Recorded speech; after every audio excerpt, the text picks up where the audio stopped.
Hello, welcome to our live streaming at the 74th International Astronautical Congress. This is the exhibition area of the Congress.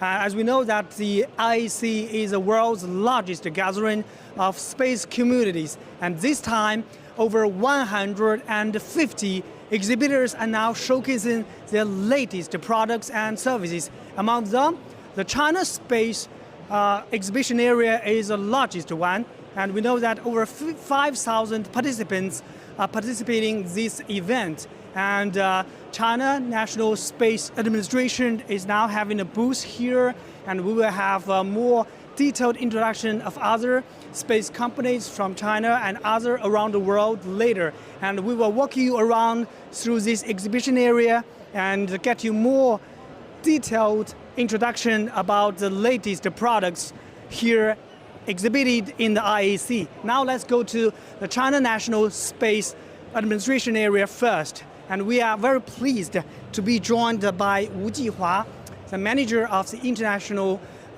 Cooperation Department of Deep Space Exploration Lab of China National Space Administration. Thank you so much for joining us. Thank you. Welcome to the exhibition area of Deep Space Exploration Laboratory. And can you give us a brief introduction about what you are showcasing now here at this time? Yeah, this time during the IAC conference, Let's walk and talk. Yeah, we showcased the world our International Lunar Research Station and our Yu-22 lunar rover, and it was carried by Chang'e 4 years ago onto the moon, and it has been in operation for 4 years now. Oh, this is a Yu-22 rover, the model of the Yu-22 rover. We know the rover was launched 4 years ago. Yeah. So how is it going now?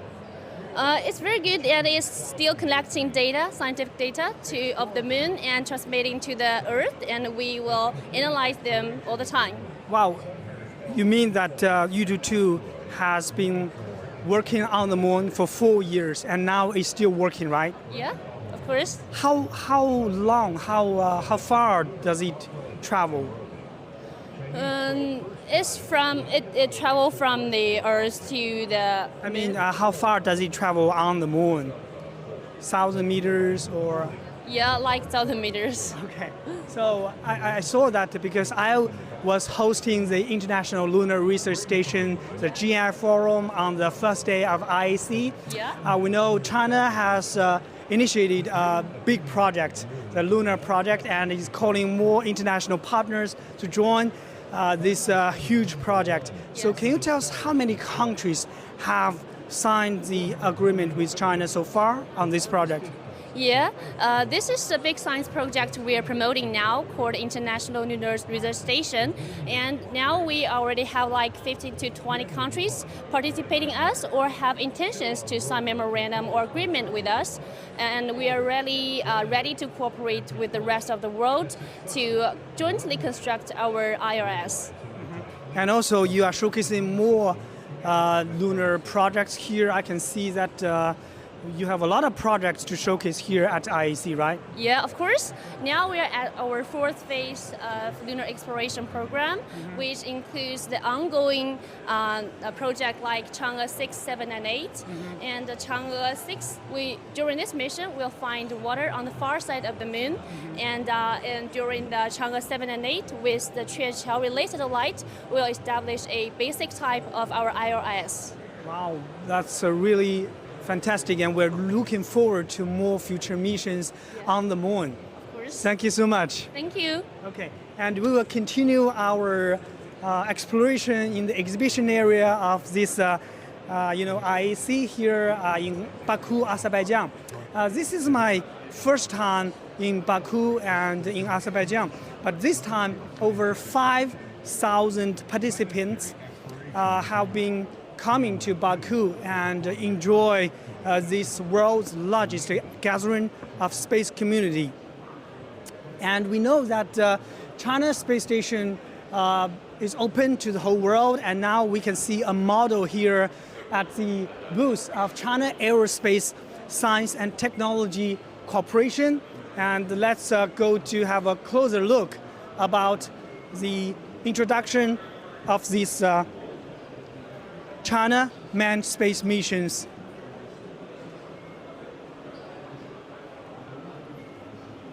This is a model of China space station, and we are now very happy to be joined by Dr. Zhang Qiao from the China Aerospace Science and Technology Corporation. So Dr. Zhang, thank you very much for joining us. Thank you, Mr. Wu. Nice to meet you again. Yeah, because we had a very good panel yesterday focusing on the China Space Station and the GM Forum. So can you tell us more about the space station and what have you achieved during this IAC? What's your biggest achievement you have felt in the IAC?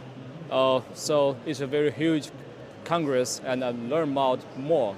First of all, I learned about all of the other countries, what they are doing, Yeah. and then show our stations, show our landers, and show our other satellite, and show our other equipment to other countries. Well, I can see this is a model of China's manned lunar lander. That's it. Yeah. Wow, this is the first time I see this model of the lunar lander, because in the future, Chinese astronauts or tachonauts will land on the moon around 2030. And you mean the tachonauts will, land on the moon through this spacecraft, right? Yeah, exactly. That's, Wow. So the lander is divided into two parts. The upper is the lander, and the downstairs is a propulsion module. That is a propulsion module meant to put the whole spacecraft into the orbit, into the lunar orbit. And after that, the two astronauts will go into this upper stations, and this spacecraft will down to the land surface. And the two astronauts will going to do some experiment and do some research on the space, on the lunar space. And here, this is the rover. Yeah, the rover is conducted by two astronauts. And so this part is the center of the huge spacecraft. That is the power center, communication center, and the living center of it. Yeah. It's really impressive. It's my first time to look at the model of the lunar lander. And I believe that a lot of global participants show the interest in this. Yeah, and both of the Chinese suppose maybe in the 6 years later, our Chinese will land on the moon the first time. Yeah. Okay, great. And thank you so much. We will continue our exploration here in the booth of China National Space and Technology Corporation. And we can see these are the models of China's launch vehicles, Long March carrier rockets, and different models from the Long March 6 to Long March 5. Currently, the most powerful launch vehicle here in China, and Long March 7. And we are very happy to be joined by Mr. Mr. Zhao from the China Aerospace Science and Technology Corporation. So can you tell us more about the products and you're showcasing here? Let me take. Yeah. There is a Long March 6A. Long March 6A. It has successfully launched last year, and on March 29. Okay. And It's a solid fueled rocket. Solid and liquid fuel and launch vehicle, and the first in China. First in China? Yeah. Okay. So what satellites can be launched into space through this satellite, through this launch vehicle? For 700 kilometers, the sun synchronous orbit, it can satellite the capacity. It can set such satellites for 5 tons. 5 tons. 5 tons. Okay. Okay. And what other products are you showcasing here? This one. This one also Long March 6C. The capacity is 2 tons for 700 kilometers sun synchronous orbit. This one is a series of 6A. This one. Okay. I believe a lot of global visitors are showcasing their interest in the long-march vehicles. Yeah, yes, yes. Okay, thank you so much. Thank you. And we saw, wow, this is Mr. Astorf, the Samadin Astorf of Other Cosmos. He's introducing the lander of the lunar lander of China to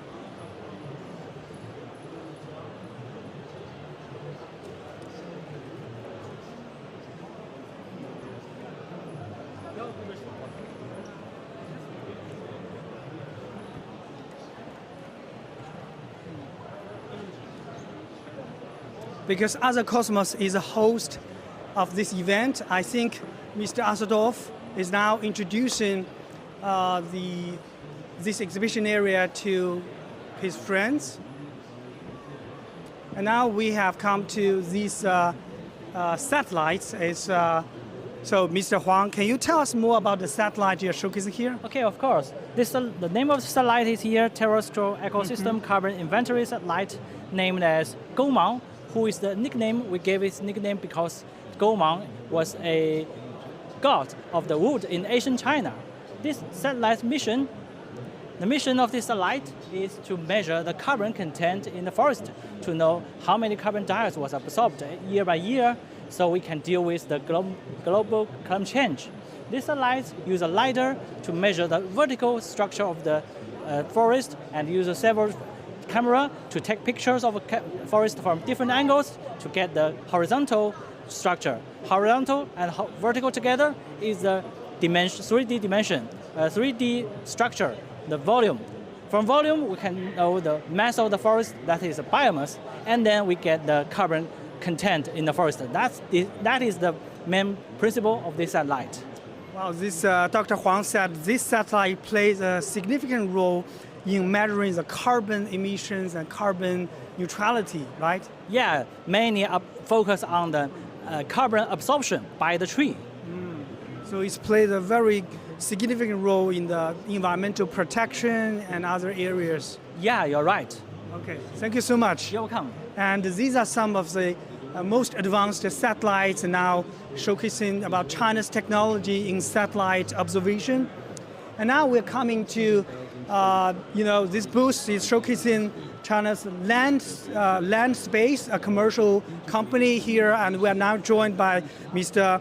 Wang Yan, the marketing manager of the land space. Can you tell us more about your rocket? Yeah. Hello, everyone. Let me hold it. Okay. We are land space from China and commercial companies in the rockets and the engines. And here in Baku at IAC 2023, we shows our rocket. We call it's a liquid oxygen massive launch vehicle. Massive launch vehicle, and it is the world's first liquid methane vehicle to the orbit in the world. So I think it is a very big storm for Chinese space in the system. Have you found any partners here at this IAC? I mean, a lot of global visitors, they come to your booth, and do they show interest of these launch vehicles? Of course. Actually, land space has set up widely international cooperation since we are established in 2050. And during the IAC here, we enhanced the cooperation with all of the other players, maybe the agencies and other commercial companies, and all of the partners in the space industry. They are looking forward to a new power rocket. This is a model of the the model engine of this liquid oxygen mass, right? It's real or it's model? It's a model, it's a a 1-to-1 model. We call it TQ20, and it is also a liquid oxygen methane engine. And it is equipment to the CQ2 and the fourth engine for the first stage and one engine for the second stage. And it is also the world's first master engine that has successfully to the orbit.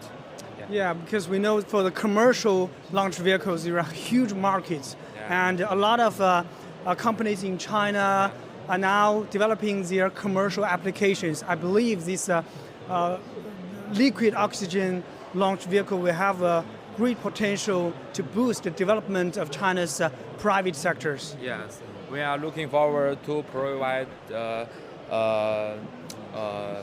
very low cost and more Reliable launch more vehicles. reliable and more efficient launch vehicle to the partners all over the world. Okay, thank you so much.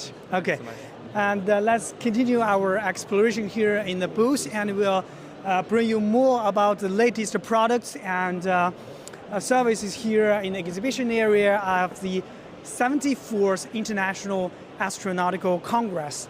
You can see that China booth is the largest area here at IAC. Okay, we are very pleased to be joined by Dr. Yang Yuguang, the Vice Chair of the IAF Transportation Committee. Space Transportation Committee. Space Transportation Committee. And Dr. Yang, how many times have you participated in IAC?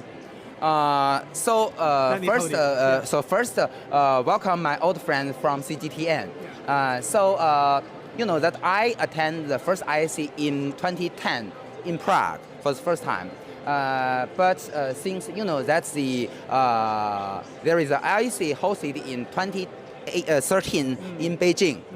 So since that time, I attend IAC continuously. And also, you know that I am a host of our classic booth during the Beijing Congress. Yeah. So this time, welcome our old friend from CGTN to classic booth. Yeah, so let me introduce this booth to you. Okay. You know that classic is called China Aerospace, Science and Industry Corporation. Yes. It is one of the two major players in China Aerospace. So our corporation has more than 150,000 employees in China. We have 7 academies and also a lot of institutes. So first, let me introduce first. You know, I come from the 2nd academy, and these are products of the 4th academy.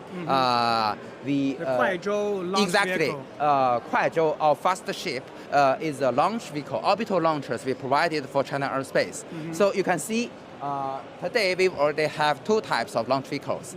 The smaller one is called Kuaizhou 1. Yeah. Yes. So this smaller one with a diameter of 1.4 meters, it already conducted more than 19 launches, 19 successful launches. And this bigger one is called KZ-11, just conducted its first successful launch this year. And the capability is 1 ton to sun synchronous orbit with the altitude of 700 kilometers. Oh, these are solid fueled vehicles, right? Exactly. So both these launch vehicles use solid rocket motors. The feature is that this kind of launch vehicle only need a very simple preparation. Yeah. So the logistics is very simple. And you can see all these launch vehicles are mobileable with the ground vehicle. They can move to any place you want. Yes. So the most important feature is that these launch vehicles can be ready for the customer within only several months. Yeah, so very fast very response. short period of time. Yeah. And also the preparation in the launch site is also very simple, only maybe 1 or 2 weeks. Wow. So that's very useful for commercial market. And let me also introduce something more. So this one. So this is what we call the very low Earth orbit remote sensing satellite constellation. This is a constellation for below how many kilometers before in Earth? Very low Earth. Yeah, orbit. very low. So the maximum altitude of this constellation is less than 300 kilometers. 300. So because the altitude is very low, we use the electric propulsion system very effective to maintain its altitude. How many satellites will be in the constellation? Several hundred. Several hundred. Yeah. You know, that's one important feature is that because the altitude is very low, only with a very small camera we can have very high resolution, better than 1 meter. And moreover, we not only have the camera of visible light, but also have infrared, multispectrum, and SAR, or synthetic aperture radar payload. Different applications. Yes, exactly. So you can not only take pictures at daytime, but also you can take picture at night, and even some area are cloudy or rainy, you can take pictures of that. Wow. So but the most important feature is that you see we combine the remote sensing payload and the communication payload together. Two functions in Two one functions in satellite. one satellite. For instance, you are here in Baku, but if you want to see your home, what happened in your home in Beijing, you can use your terminal to send a signal application to the satellite just above Baku. Okay. And with the inter-satellite communication links, the application can be transferred almost at the same moment to the satellite above Beijing.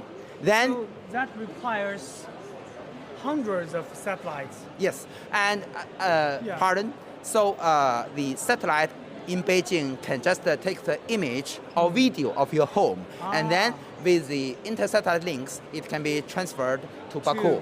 Through the satellite. Through that to Baku, and then with your terminal, you can get the image almost at the same moment. Okay. So it will be very useful in commercial markets. So that's Yeah. very interesting. And let me show you some more. Yeah. Come here, please. So this is a satellite constellation Later. model. Yeah. So please see this. So this is a mass production line. For small satellites, yeah. right? So this I visited production this production line, line, yeah. It's already constructed in Wuhan city, yeah. and the capability now is 240 satellites of 1 ton level every year. Every year. Yeah. So if you build smaller satellites, we can build more every year. That depends on how complex it is. So this production line is open for the whole world, for the state-owned companies or for the private companies. So all open to either those from domestic or from other countries. And I will also show you something interesting. Look here. So these products are produced by my academy. These are the atomic clocks. So this is rubidium atomic clocks we provided to the Beidou navigation satellites. It's very accurate. Its error is only 1 second for even 1 million years. Wow. So it's very, very accurate. Moreover, today we also have products with a smaller scale, a cheap scale atomic clock. So it's smaller, and because it's smaller, so it can have more applications. Moreover, not only we provide these applications, you already visited CASC, we provide many important payload for China's CASC and other organizations. I will show you some. Look here. So Rendezvous and docking. exactly. So this is the rendezvous and the docking radar we provided for, that the docking procedure is always a very dangerous and critical part, challenging part for the approaching of the Tiangong space station and China's Shenzhou spaceship. So this radar, although it only has the size a little bit larger than an iPad, but it can provide very precise measuring of the relative distance, relative velocity, and the direction of both spacecraft. Moreover, it can also provide the vehicle-to-vehicle communication links to exchange of data. Moreover, this device, a minimized version, is provided for the China's sample return mission. You know that for the Chang'e 5 missions, the most dangerous and risky part is the lunar orbit rendezvous. China is the first country in the world that conducted a unmanned automatic lunar orbit rendezvous. It's the most in one mission. So why we can successful? You know that the lunar orbit is very far from the Earth. It's more than 380,000 kilometers from the Earth. So we can not only get very limited support from the ground stations. So for the lunar orbit rendezvous, we use a minimized version of this radar. One is mounted on the ascending vehicle, so the samples are here, and the other one, the transponder on the orbiter. So the two spacecraft can approach each other with a very precise measurement. And moreover, communication is very exactly. important. Moreover, you see, China is the only two countries that can land a rover on the Martian surface.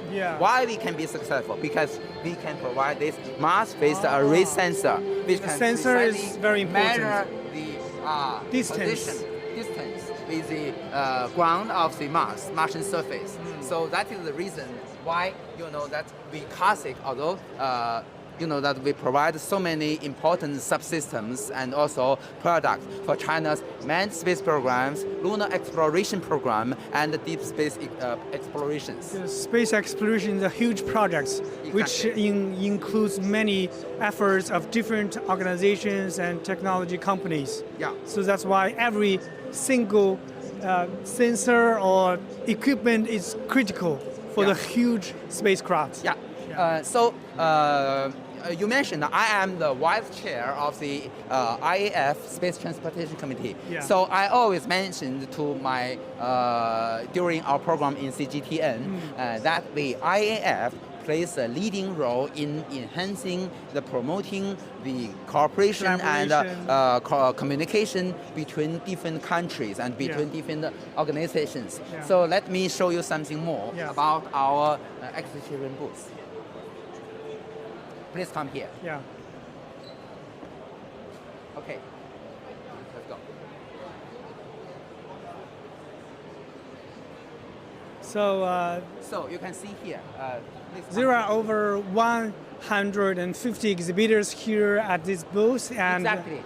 from 100 countries. You know that we IAC have all kinds of activities in parallel, including the technical sessions, including the plenary events, Global Network Forum or GNF, and the summit of the space agencies. And every time in this area, the exhibition pavilion, we have the exhibitors not only from the industry, but also from, for instance, the universities, NGOs, and also governments, space agency. So you can see this is the booth of JAXA. The Japanese Space Agency. JAXA, Japanese Space Exploration Agency. So we have many friends from JAXA, and every time they also have a booth. You know that Japan has a very excellent and remarkable space activities and technologies. So you can see they have a module in the International Space Station called Kibo. All these are the astronauts from Japan went into space. Exactly. So Kibo module is a very, very important module in the International Space Station. You can see this is my friend, Koichi Wakata. Koichi Wakata is a very famous Japanese astronaut. Also, he is former vice president of JAXA. So he also visited China before in 2014. Yeah, this afternoon we met him in the press room, and he was very. These are our old friends, and also there are other of these. These are our friends, and also JAXA has very excellent launch vehicles such as H2A and H2B launch vehicle here. Oh, this is a little robot here. This is the astronaut in the Kibo module. Yeah. So. This is H3, the newest version of the Japanese launch vehicle. But they It's also solid fueled. no. The core stage use the cryogenic propulsion system with liquid hydrogen and liquid oxygen, and they use the solid rotating motors as a side boosters.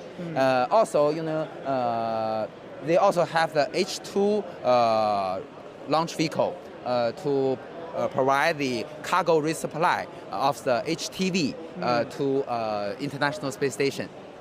So they have a very. Moreover, you see, our Japanese friends have very excellent mission to the near Earth objects. The Hayabusa 1 and the Hayabusa 2 mission get the samples from these very small celestial bodies, and this mission from the sample we can even get the evidence of the original of life on the Earth. Yeah. So that's very. I remember that asteroid sample return mission. Exactly. Yeah. So as I mentioned, every time during IAC, JAXA has a booth. So with this chance, because of IAC, we made friends with our JAXA friends, and we have more contact in the future. Yeah, we can see that exhibitors from over 100 countries are now participating in this exhibition area, and we saw NASA here, and also Turkish Space Agency. Exactly. Yeah. And this is a booth of NASA. NASA. Yeah. So every time many space agencies in the world come to IAC. come to IAC and have a booth of their achievements, their products, services, and also their wish to cooperate with other countries. Yeah, Italian's Aerospace Research Center. So this is another organization. I will show you about the ASI, the Italian Space Agency. Okay. Okay, let's come here.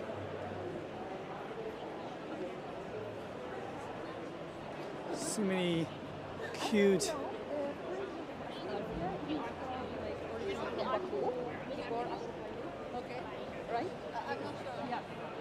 This is the Mohammed bin Rashid Space Center from the UAE, right? Yeah.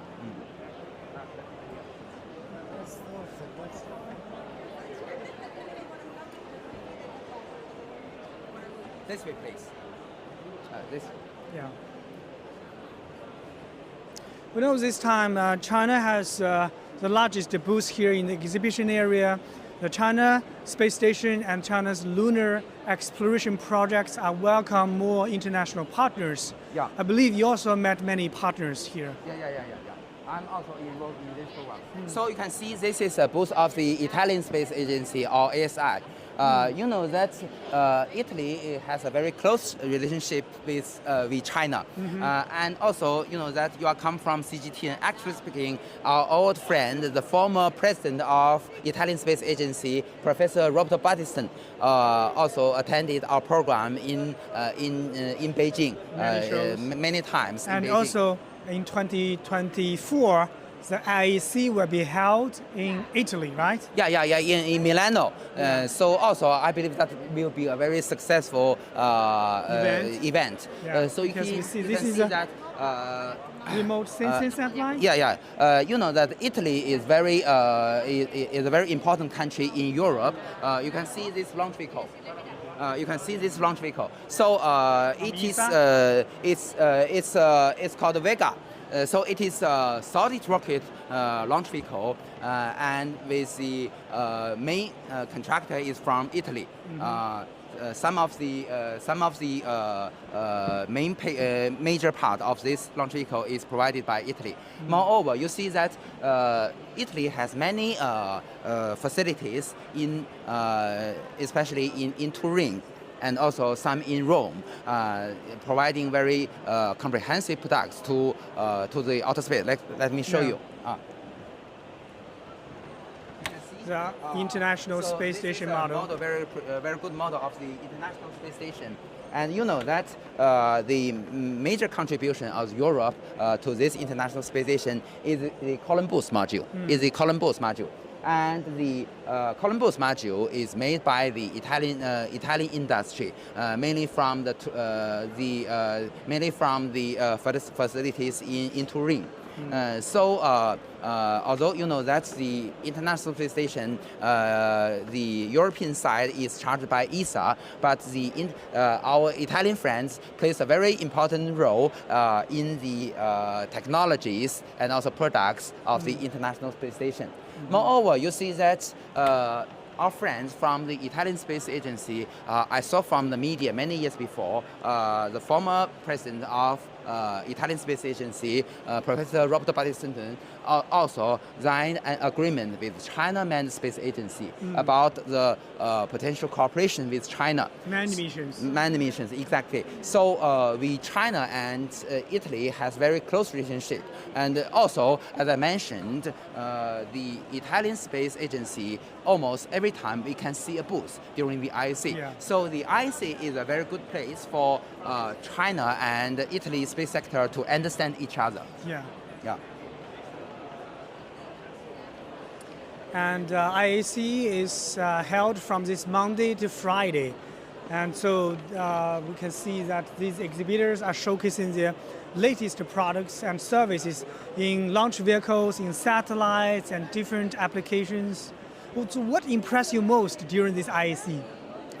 Well, actually speaking, you know that being a member of the IF community, I attend IBC almost every year. Yeah. So. But during the pandemic, not the international just travel after is pandemic. impossible. This time is the first time I attend IAC after pandemic. Yeah. But this time, what impressed me most is the preparation work of this country. Work. Exactly. Azerbaijan. You can see, yes, when we arrived at Azerbaijan, arrived Baku, look, we can get our badge at the airport. Yeah, so very it is convenient. the first time. And because that I've already attended so many IAC, so this time it is the largest area for ever seen. IAC. And you can even see the logo of IAC on the taxis. So I believe that, as I mentioned to the Azerbaijan news agency on Monday, so I believe that our IAF event is supported not only by the Azerbaijan government, but also by the whole society of Azerbaijan. Yeah. So I think why this is a very successful IAC, because the whole country supports that. Yeah. And it is very impressive, that our Shenzhou 16 crew give a greeting to our IAC delegates during the opening ceremony Yeah, in our Tiangong space station. And what impressed us most is that Mr. Gui Haichao, our first civilian astronaut, even taikonaut, even showed the photo of the current president of Azerbaijan when he was very young, attended the previous IAC in Baku. Yeah. So that shows that China and Azerbaijan has a very close relationship, and because that this time in Azerbaijan is the host country of IAC, we hope that as I mentioned just to Mr. The leader of Azerbaijan space agency, the other Cosmos, we hope that with this chance we can get more close connections to the Azerbaijan space sector, not only those from the government, but also those from the industry, universities, and other institutes. So as I emphasize again, the IAF community, together with the International Astronautical Congress, plays a leading role, the most important function in the world in enhancing the communications and the cooperations in space field. Okay, thank you so much, Mr. Yang Yuguang, the Vice Chair of the International Space Committee of the IAF. It's our great pleasure to have you with us. So nice with you. Yeah, and I think that's pretty much for our live streaming here at the IAC exhibition area. And this 5-day event has attracted over 5,000 participants. And I really hope that you have the chance to come here to enjoy the latest in the space community. And IAC 2024 will be held in Italy. And I hope to see you there in the next year, and hope you enjoy the latest development of space communities here at IAC. Thank you so much. My name is Wu Lei, and see you next time.